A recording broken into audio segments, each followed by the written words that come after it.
for people that lose their job, how do you think they can, shield themselves from the financial crisis that is bound to happen, especially when you don't plan for it? Yeah, so while it's good to plan, there are people who have not planned at all. Just finished Christmas holiday, spent money on vacations. Probably paid school fees January. Exactly, paid house rent in January, and then boom, you lose your They've job. locked you out of the company email. Yes. For someone who has lost your job, I think the first thing you need to do is to...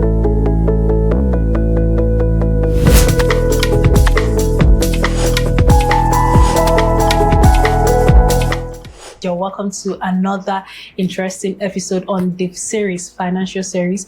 And I'm here again with Mr. Chime Nonso, who is a business expert right here in Enugu. And I'll be discussing with him on ways to, plan or prepare for unforeseen circumstances if you lose your job, either due to things like what Donald Trump is doing, or even local things as to maybe fire incidents or inflation. I mean, the country is not even looking good. A lot of people are unable to pay salaries, and people are downsizing on every day. People are losing, like, if AI can do your job, you might as well be gone the next day. So if you're in that category and wondering, what is life after a paid employment? I think this is an episode you should watch. Thank you so much for joining me. Thank you very much, Chief. You're welcome. So now let's dive right into it. For people that accidentally lose their job, how do you think they can, shield themselves from the financial crisis that is bound to happen, especially when you don't plan for it? The first thing I think you should do is to understand that what has happened, and you need to move on. If you keep crying, time will go, and you see your debt can even increase, and you will even be more broke if you keep crying. So you need to understand that what has happened, and move on. So for someone who has lost your job, I think the first thing you need to do is to dust your CV. Review your CV. That you said blocked funding doesn't mean that there are no other funders out there. You still have other funders out there who fund organizations. So if you say that block their funding, the organizations that are still recruiting, just that is going to now be competitive, because people who have lost their jobs on USAID will be fighting for the remaining positions that other donors have. Review your CV to suit the current realities, to suit your experience, and then keep applying. Though getting jobs is difficult, but if you have the right skills, there are still jobs out there, and there are still websites that have jobs based on sectors and what they need. So another thing you need to do is to analyze your current skill set. There are skill sets that you can have where you work, and that skill set is transferable to other organizations. So you need to analyze, have a table where what you can do, what can you do. List out all your skills, because skills are changing every day. The skills that are relevant yesterday might not be irrelevant. Exactly. Just the way AI is changing a lot of things. With AI, you can do some codings. With AI, you can do a lot of things. So you need to check your skills here. Look at the ones that is currently trending and what you can learn in it to see how you can improve yourself. Then once you do this, another thing you can do is to switch from one sector to another. Okay. For instance, the NGO industry is just a sector. We have the banking sector, we have the oil and gas sector, and some skills that are in this sector can be transferred to other sectors. So what do? You apply to those sectors by changing industry. Then another thing you can do is the skill set you have in a country can be needed in another country. Some of us limit ourselves only to Nigeria. Okay. There are job spaces, job portals for getting applications where you can even still work as an expatriate and leave the country to go work in another country. So don't focus only on Nigeria. If you know that you have good skills, focus on organizations that you can work outside the country. Then another thing organizations can do is to switch from non-profit to profit-driven organization. An organization that is non-profit don't do things for profit. Yeah. And those skill sets you use in running a non-profit organization can still be used to run a profit-driven organization, because for organization to work well is all about systems. Yeah, so if the right systems are in place, you see that those skills can be transferred. Like, you can even work for a government agency. Just make sure that the government agency is working well, because you're coming from a non-profit sector. Then another thing you can do is to start a consultancy services.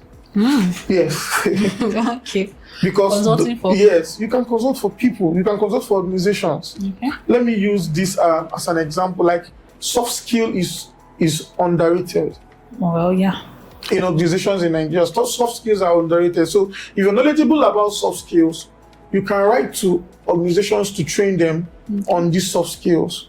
This can be a bank. Imagine training a whole bank staff. Maybe train them state by state, this state in 1 month, another state in 1 month.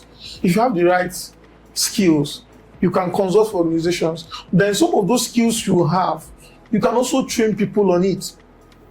And internet is now in a global village where people don't need to come physically for training. You can set up webinars, teach online from anywhere, and people will pay for it. So I think these are ways that people who have just lost their job can kick off immediately. Okay. And you can do that by leveraging on your contacts. From what you said, the most important thing is for you to not keep sulking. Don't Exactly. keep saying, oh, they've done this, to stand Exactly. up and, see where you can apply yourself. So now let's get into the preparedness for people who are still employed. How do they prepare for such rainy period or such, such bad period in their lives? For people who have jobs already, I'll say work every day as if it's the last day of your job. Like, Why does it sound spiritual? so it means that you're preparing for unforeseen circumstances. You like if I go to work today, I'll work as if I can be asked to go tomorrow. Okay. So if you have that at the back of your mind, you will not be too relaxed wherever you're working. It can happen in the government sector. I've seen a government sector where people just wake up to memo. They say, if you've been a director for so number of years, you should resign. I've seen it happen. So you prepare for such opportunities, you prepare for such scenarios. So how do you prepare for such scenarios? I don't know if I should quote the Bible. Even in the Bible, you don't eat everything you get. As you get your salary, a particular amount, I recommend 20%. There's no global rule to these things. If you earn so much and 50% of your salary can take care of your monthly expenditures, I'll say save 50. Find a way to save 50. So there are some people that bring up quotes and say that you don't save in the bank and all that. No, don't listen to them. Don't listen to them. Just save something. Okay. Books are read. People have seen talk about this, say 20%, but it depends on your income. Some people, their income is so small that they cannot even save 20%. That's true. So they might need to just save 5% or 10%. But the fact that you're saving is an attitude, is a culture. And if you save, you prepare yourself for emergency situations. So for instance, if you're in a situation where you've been saving, I used to put it like this: if you lose your job, can you sustain yourself for at least 3 months without salary? That's an evidence that you're a good saver. Then another thing you can do as a person is to have emergency savings. This is your normal savings, is even emergency savings. I'm beginning to. Okay, how many savings can one get already? There is savings and then there's the emergency savings. Yes, small salary. Yes, you can. Yes, you can divide the 20% into different savings accounts and have purpose for it. Like I have a savings account for charity, and if I exhaust it, I'll tell you, you have to wait next month too. Okay. Or I'll tell you it's not there. Because I cannot use the savings for house rent and give you. One account is not enough. Okay. So aside saving, what else do people do to mitigate against? Yes. Savings is one of them. Then the second one is to diversify your income. We have capital markets where you can invest in. If you can seek for financial advice on this before you just invest. You can diversify your income. You can have a second stream of income, and you can maximize your weekends to get additional training. Just the way I talked about consultancy training. For instance, if you're very good at a skill and you want to make a second source of income, while you go to work Monday to Friday, your trainings can be Saturday, Sundays. Okay. You do that training on Saturday, Sunday, people pay you, you do your work Monday to Friday. You can even, your trainings can be just on Saturdays, and you have different cohorts for your trainings, maybe first batch in the first 4 quarters, so that by the 4 quarters of the year, you have something doing every weekend. I know people. Sorry to cut you. This training you're talking about, is it for the person to train others, or for the person to be trained to gain relevant skills? The person, you're talking about second source of income. Oh, okay. Preparing for emergencies. What I'm trying to say is that the person is training others on the skills they know very well. Oh, okay. And they can coordinate this training in cohorts. Okay. We have 4 quarters of the year. That can be 4 cohorts in a year. where you train people, cohort 1, cohort 2, cohort 3, and they pay you for it. So if you work Monday to Friday, you can use Saturdays or Sundays to do these trainings. And you can have a business where you employ someone. I know people have trust issues these days, but the business can be in such a way that the world is developing. You can have a business and have a CCTV camera where you see what is happening in your business. You can have a business at the end of the day. You go to the store to see what is happening. You can have a business where you go to on weekends to audit what is happening in your business. That's true. That's true. I mean, there are lots of automated tools that can help you run. Yes, and the world has gone global. And if you have a business and everything is automated, you can stay anywhere in the world and manage your business and track what is happening in your business. So I've talked about savings. I've talked about diversifying your income, getting a second source of income. I gave training as just one example of how people can diversify their source of income aside from their salary. And they can also have a business. And you can also partner with friends to run these trainings. Then you can also use your leave days to run consultancy services elsewhere. That's another source of income.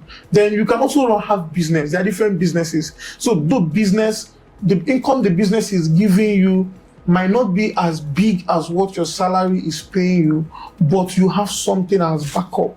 Or it might even be bigger than what your salary is paying you. I mean, it depends. Yes, I've seen people who have businesses, and when the business started growing, they had to resign to focus more on the business because the business is now paying more than their salary. Okay, so what next should people do?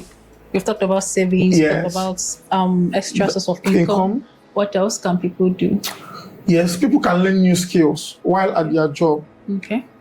You can learn a new skill, and that skill can be what can feed you when you now lose your job. So apart from that, I see skills learning as something people need to do subconsciously. Like I do business and I also do career partly, and there's no 3 months that pass without having a new certification. That's my own personal principle. Whoa, now I feel challenged. Every 3 months I must get a new skill. So that means in every year you have like 4. Yeah, there'll be at least 4 certifications. The certification might not be direct to my job, but is a new knowledge, and that keeps me in trend of what is happening in my sector. Let me give you an example. When AI started in 2022 November, I already picked interest, even before it became viral in 2023. As of December 2022, December 2022, I started talking about AI, ChatGPT, and the rest of them because I follow trends. And when it came, even the way DeepSeek is the one trending now, I've known about DeepSeek before most people are hearing about it because I try following the trends. So following the trends helps you to know where the world is going to. Let me use this as an example. Those days, if you know how to use typewriter very well, you are a G, like you are good. But right now, if you know how to use typewriter shorthand, nobody will listen to you. No. And those days, we used to go to computer centers to type, but now everybody type on Microsoft Word. Microsoft Word has become a skill that you need to even learn from your mother's womb. There are many skills. This is just one of it. Even communication is a skill. Skills are gradually fading. For instance, you may not like this, but skills like customer service are also gradually fading because people are building AI bots to answer your customer questions. And what does it mean? If you have bots that answer questions, FAQ questions for customers, they will sack customer services. It's not a threat to people who are into customer services, but this is just an example of what AI is a call to action. Yes, it's a call to action to add more skills. Follow the trend. The skills of yesterday is not the skills of today. Interesting. Thank you very much. All right, so thank you so much. We've talked about this. If you've lost your job, either because of Trump's doing or something else, I think his ideas are very helpful. These are the things you should do. Also, if you're still currently employed and tomorrow is not promised to anybody, regardless of what you do, anything can happen. There is need for you to start saving, and saving is something we'll talk about in a coming episode. So do make sure to watch that out, because a lot of people, when I put this tweet out about saving, people are like, is this my small salary in this economy, Tinubu's economy, especially those in Nigeria, that you want me to save? Well, it's something we really can't ignore. And thank you so much for coming. Thank you very much. And I'll see you in my next episode. Please, guys, make sure to subscribe, like, share this video, and I'll see you next time. Bye-bye.